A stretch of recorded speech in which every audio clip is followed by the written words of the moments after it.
Now it's time for another Board Game Brawl preview with Nick Minahan, sponsored by BoardGameBliss.com. Hey now, my name is Nick, this is Board Game Brawl, and today we're going to be taking a look at a game that is currently seeking funding on Kickstarter. That game is called Yokai Battle, and it's from the company Moe Blaze. Now, if you like what you see throughout the rest of this preview video, I'm going to encourage you to go to the official Kickstarter project page. I'll have a link at the bottom of your screen now, and then at the end of the video, and also down in the description section of the video. You can follow that link, go to the official Kickstarter project page, find out more information than I could possibly tell you here, and hopefully consider backing the project. Now, what is Yokai Battle? This is a competitive card game for up to 4 players that also involves tiles down on the field. There's these different elemental tiles that you are trying to take control of with your summoned yokai monsters. The theme of the game is that, if you're not familiar with it, in Japanese folklore, there are these creatures called yokai. They're like, ghosts isn't really the right word, they're more like spirits, and in this game, you are summoners who are making use of these spirits. They're supposed to embody like the fears and evil things in society, but you have mastered that fear, and now you're conquering these creatures and bending them to your will in order to take over all these different elemental spots. So the game is a lot of hand management, making the best use of the warrior yokai that you have, but also territory control and strategic placement of those cards. Let me go ahead and give you a brief look at how the game is played. Then we're going to come back. I'll give you my final thoughts.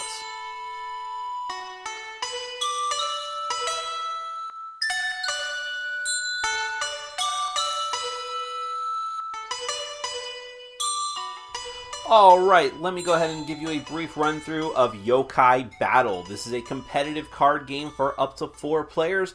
The goal of the game is to take control of 5 different territory tiles that are laid out here on the field.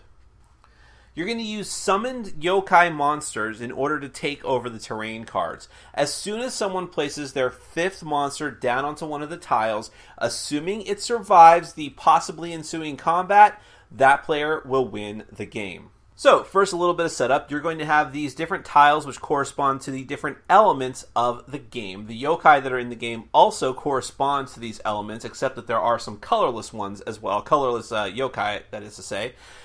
You'll set these up according to the number of players. So with less players, you're going to have a smaller play area. You also are going to have this tile up in the top corner, which is the chakra meter. This is like a communal chakra meter for all the players. It starts off at 2, meaning that even in the first round of play, every player is going to have access to 2 chakra. But as the rounds go by, you're going to increase this by 1 every round until eventually you get up to 10. If the game is not over then, every player gets 10 chakra to spend on their turn. Chakra being used to summon monsters and also to get extra attacks from those monsters. Each player in the game is going to get a similar deck of yokai to battle with. It has to be at least 22 cards, and you are going to draw 5 cards from that deck at the beginning of the game. At the end of each of your turns, you will draw back up to 5 cards, assuming you used any of your cards to begin with. You also have these life point wheels, which are going to be used for your yokai monsters. When those go out into the field, you're going to put one of these underneath each yokai that you have on the field with the, I'll just go ahead and show you. You'll put the yokai out on the field, and whatever its current hit points are, you'll have that off to the side, and as it takes damage, you'll rotate that wheel down. So it's just a life point tracker for the yokai. So actually, let me go ahead and show you some of these yokai cards in more detail. I'm not going to show you every single card, but just enough to give you a taste of what you can expect. So the first one up here is the Onibi, and I'll give you the breakdown of what all these different symbols mean on the card. Up in the top corner, you have the element of the yokai. So this one is a fire. And this is going to be very important for when you actually want to make use of them out on the field, which I'll explain more in detail in a minute. Over off here to the side, you have, I know it's kind of small here, but I'll try to show you as best I can. That is chakra points. That's how many points it takes in order to summon them down to the field. So they require 7 chakra points. Here are their starting hit points. Now these can be modified, meaning that the hit points can go up or obviously down as they take damage. But this is the amount of hit points that they're going to start off with when you put that little wheel underneath them. In the 4 sides of the card, you have attack points. When they are down on the field and when they're first summoned, and also if you spend more chakra to have them attack again, this is how much damage they deal to other opposing yokai on other tiles. In that direction, and only in that direction. And when you put one of these down onto the field, you choose which direction they're going to be placed down on, and then they can't move from there. So you have to be very, very sure that you of where their attack points are strong and where they're weak. Then you have a special ability down here, which is used with iconography. There's very specific icons in the game, and once you learn to read them, it's all critical for making the best use out of your yokai. So, for instance, what the Anobi's ability here says that when it is summoned, which is the gate symbol here, the life points are lowered for an enemy monster that is within 2 terrain cards of the Anobi. So then you take a look at one of the forest creatures here, the Bijin Sama, and her ability, notice she's got different stats, but her ability is that when she's killed, your opponent cannot draw cards on the next round. That's what that hourglass means, and that's the symbol for your opponent. You have the Enka, which is one of the water yokai, which says that when it's summoned, you can also deal damage to an ally. An allied monster gains life points within one space of him. Then you have one of the metal faction yokai. His ability says that as long as it is alive, an enemy monster cannot be summoned on metal terrain cards. Here I have a couple of the earth faction cards. Daki here says that as long as she is alive, enemy yokai within 2 spaces cannot use their abilities. And this one, just because I thought it was funny, I'll show you another earth one. This is Onikuma, who says that each time that it fights, you lower the attack points of the opposing enemy. And then here are examples of colorless yokai. So they're not going to get any kind of ability based on where they are placed, but they can be placed anywhere without any kind of penalty. Again, I'll explain all that in a moment. Gaki here says that when he is summoned, you draw an extra card. This is the symbol for you. And the Bakaneko, excuse me, when it's summoned, it increases attack points by 2. So let me just run you through how the game is going to work. As I said before, at the start of each round, each player is going to gain chakra points equal to wherever the meter is on that particular round. It's going to keep going up every round. They don't carry over from round to round, by the way, so you either use them or you lose them. Now, when it comes to a player's turn, they get to summon up to 2 monsters. When you summon a monster, you're very simply going to put it out onto the field and pay the chakra points necessary in order to do so, and also put one of the life point wheels underneath it. So in this case, the Bakaneko is going to have 5 life points. But remember, you can put the yokai that you summon down in any direction that you want, but in order to make best use of its attack points. But once you do, it is locked into that place until it's killed or until the end of the game. Now, this happened to be a colorless creature, so it can go anywhere it wants without getting any kind of bonus or penalty based on its terrain tile. But let's say that I had played Hanya, who is a metal type, onto this metal terrain tile. Well, in that case, he's actually going to get some bonuses. So first off, he lets him use his ability. You can't use the ability of the one of the typed monsters until you put him onto the right type of tile that corresponds to his type. Then also, in up to a 2-player game, his hit points are going to get increased by 1. So here he starts off at 4. In this case, he would actually get 5. But actually, if you're in a 3 or 4-player game, it goes up 2 points instead. If I had placed Hanya onto a type that was not his, that was opposed to him, well, then it would be opposite. Instead, I would lose my ability. I wouldn't be able to actually use it, and I would lose 1 or 2 life points depending on the number of players. Now, here's how combat works. Let's say that another player, after I had placed this colorless Bakaneko here, decided to place her wood yokai here, the Bijin Sama, and with 3 attack points leading up into only 0 attack points, unfortunately, for my Bakaneko creature. As soon as my opponent does this summon, combat breaks out. This character deals 3 damage to my creature, and she should have a wheel underneath her.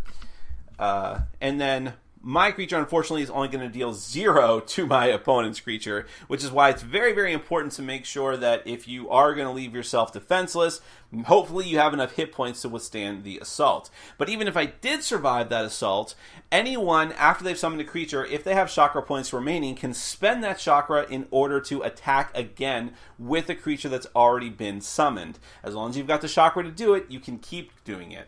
In any event, once you are done attacking or once you no longer have chakra to do anything else, then your turn is over. You will draw back up to 5 cards, assuming you used cards, and then it is your opponent's turn, and it's going to keep going around like this until either one of 2 things happens. One player puts down their 5th yokai and it survives, or less commonly, if you deck your opponents, which is to say, your opponent can no longer draw any cards from their deck. That means they are eliminated. And in a multiplayer game, if that happens to every other player, then you will be the winner of the game by process of elimination. That is Yokai Battle. Let's get to my final thoughts.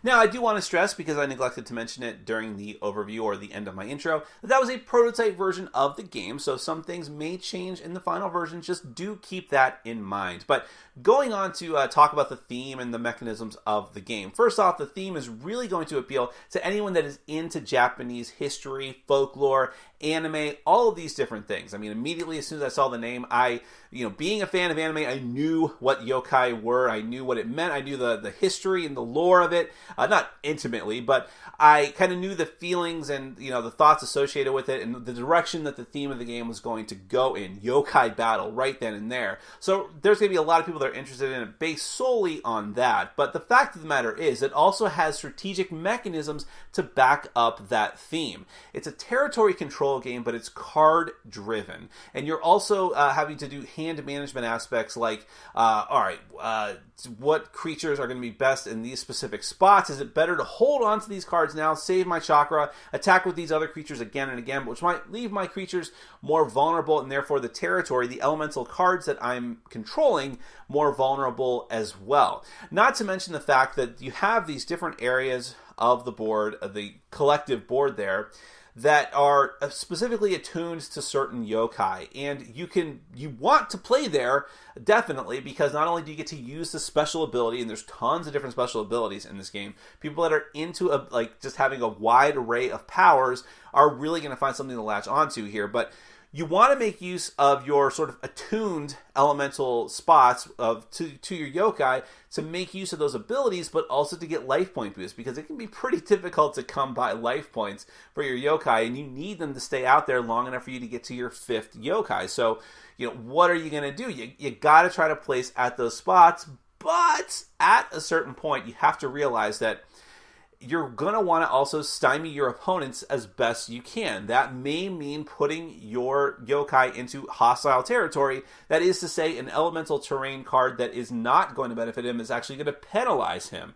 Now, that is an aspect of the game where the colorless creatures can come into play, because they can just go wherever they want, but they're not always as strong and powerful as the actual elemental attuned creatures. So you need to keep that in mind, but sometimes you gotta place in an unfavorable spot just to keep your opponent in check to fight back, and sometimes territory just gets slim. There's only so much you can do, and aside from maybe you don't want to play monsters, maybe you want to use your limited amount of chakra points to just attack, even at the expense of your own yokai, because attacks are simultaneous, damage is dealt simultaneously, so that can be very deadly to you and your summoned yokai. But you may need to make that sacrifice to make more room to keep your opponent in check and set yourself up for the win. So, despite the fact that it has this, I don't want to say lighthearted theme, but it's definitely, this anime-inspired, almost cartoonish type feel to it with the artwork and the graphic design.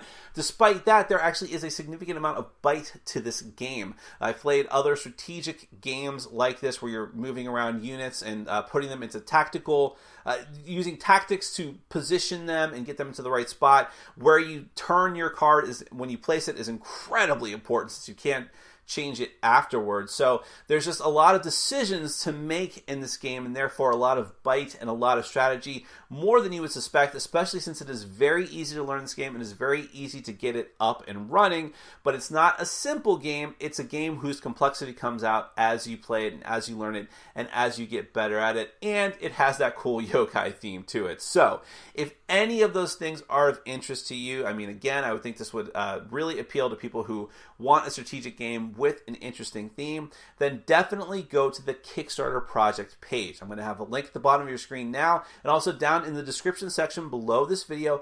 That'll take you to the page. I can't possibly tell you everything about the game and its designers and everything else right now, but that page will tell you a whole lot more. Find out more information, see if the game is right for you, and hopefully consider backing the project. That is Yokai Battle from Moe Blaze. Thank you so much for watching.